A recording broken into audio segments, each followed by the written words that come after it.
বিলম্বে ইফতার করবেন না কখনো। এক নাম্বার, দেরি করে ইফতার করা নিষিদ্ধ। ইহুদিরা দেরি করে ইফতার করে। বিশ্বনবী বলেছেন, এই উম্মত যতদিন আগে আগে ইফতার করবে, এই উম্মতের কপাল থেকে কল্যাণ কেউ ছিনিয়ে নিতে পারবে না। চিল্লায় বলেন ঠিক কিনা?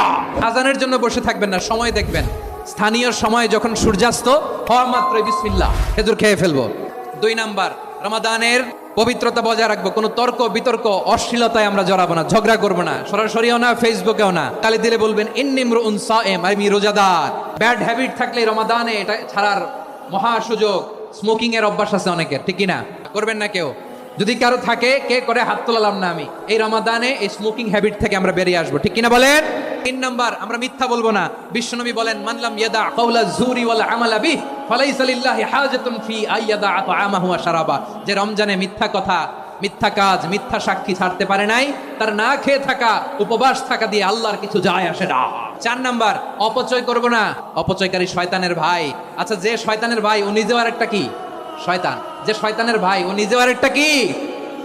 অপচয় করব না। ইফতারি করতে যে আমরা অনেকে অপচয় করি, এগুলো করবেন আপনারা না। অপচয় অপব্যয় করব না। 5 নম্বরে, রিয়া, লোক দেখানো ইবাদত আমরা করব।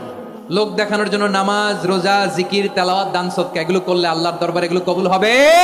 বিশ্বনবী বলেন, দাজ্জালের ফিতনার চেয়ে একটা বড় ফিতনার ভয় আমি করি। সেটা কি? আর রিয়া, শো অফ মেন্টালিটি, লোক দেখানো মানসিকতা। এটা থেকে আমরা বিরত থাকবো ইনশাআল্লাহ। 6 নাম্বার, অনেক গুরুত্বপূর্ণ। ব্যবসায়ী ভাইয়েরা, অনেক অসাধু ব্যবসায়ী আছে, রমজান আসলে নিত্য প্রয়োজনীয় পণ্যের মূল্য বৃদ্ধি করে দেয়। এগুলো করবেন না। মজুদদারি করবেন না। পণ্যের কৃত্রিম সংকট বাজারে করবেন না। আপনি লাখ টাকা কামায়া ভাবছেন যে রোজাদারদের কষ্ট দিয়ে ধনী হবেন। এমন রোগ আল্লাহ আপনারে দিবে, কোটি টাকা দিয়েও আপনি হাসপাতালের বিল পরিশোধ করার ক্ষমতা আপনার হবে না।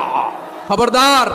শেষ বয়সে দেখবেন কি কষ্ট আপনার হয়। আপনি রোজাদারদের কষ্ট দিয়েছেন, আল্লাহ আপনার সুখে রাখবে?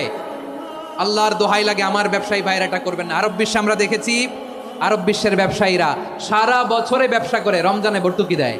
আর আমার দেশের কিছু অসাধু ব্যবসায়ী রমজানে গলাকাটা ব্যবসা করে আর সারা বছর সেইটার উপর দিয়ে চলে। চিল্লায় বলেন ঠিক কিনা? করবেন না, এটা করবেন না।